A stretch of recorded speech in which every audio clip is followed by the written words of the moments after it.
పుణ్యభూమి ధర్మభూమి కురుక్షేత్రము ఆ పుణ్యభూమి ధర్మభూమిని ఎలా పేరు వచ్చింది అని మీకు సందేహం కలగవచ్చును. కురు మహారాజు ఆనాడు ఎన్నో యజ్ఞయాగాదులు చేసినాడు ఆ పుణ్యభూమిలో.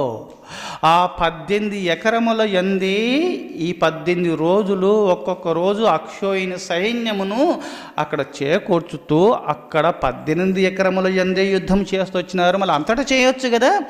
ఆ 18 ఎకరముల యందు ఎవరైతే మరణిస్తారో వాళ్ళందరూ స్వర్గాన్ని పొందేలాగున కురు మహారాజు యజ్ఞయాగాదులు చేసి ఆ కురు మహారాజు యొక్క యజ్ఞయాగాదులు చేయుచుండగా ఆ ధర్మబుద్ధికి ఆ సత్శీలతకు మెచ్చి దేవతలు ప్రత్యక్షమై ఆశీర్వదించినారు. ఓ కురు మహారాజా, ఈ 18 ఎకరముల యందు ఎవరు మరణించినా స్వర్గాన్ని పొందుదురుగాక అని వరమిచ్చినారు. ఇది యజ్ఞయాగాదులు చేసినారు, దాన ధర్మాలు చేసినారు.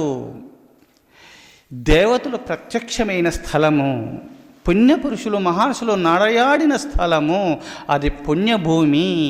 ధర్మపురుషులు విహరించి దాన ధర్మాలు చేసినారు. సదా సత్సంగ గోష్ఠి జరిగిన స్థలము కావున ధర్మస్థలము, పుణ్యస్థలము. కురు మహారాజు అక్కడ యజ్ఞయాగాదులు చేసినారు. అది కురుక్షేత్రమే భాషించునుగా కానీ దేవతలు వరమిచ్చినారు కావున అది కురుక్షేత్రముగా మారినది.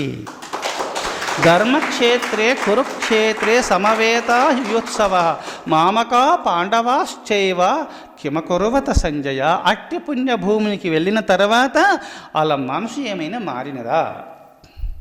నవారలు పాండురాజు కుమారులకు పాండవాదులు వెళ్ళినారు కదా, అక్కడ యుద్ధము చేసినారా? అక్కడ ఏమైనా మనసు మారి యుద్ధమును విరమించుకున్నారా అని ప్రశ్నించినాడు. అక్కడ అర్జునుడు తల్లడిల్లుతూ నేను యుద్ధము చేయనని చెప్పి యుద్ధమును విరమించుకున్నాడు. ఆ పుణ్యభూములో అడుగు పెట్టినంత మాత్రమున పుణ్యభూములకు ఎంత పుణ్య ప్రభావము దివ్యత్వం ఉండదో తెలుసుకోండి మీరు.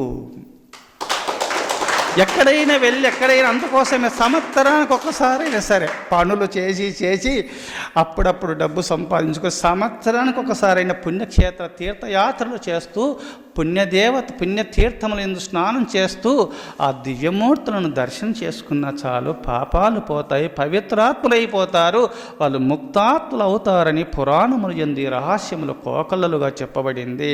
అందుకోసమే భగవద్గీత ఏ నిదర్శనము. అర్జునుడు అక్కడ యుద్ధము చేయాలని వీరత్వంతో పౌరుషంతో వెళ్ళినటువంటి అర్జునుడు అక్కడ పోగానే అహింసా సిద్ధాంతాన్ని చాటినాడు. మహాపుణ్య పురుషుడై భాషిస్తున్నాడు అర్జునుడు.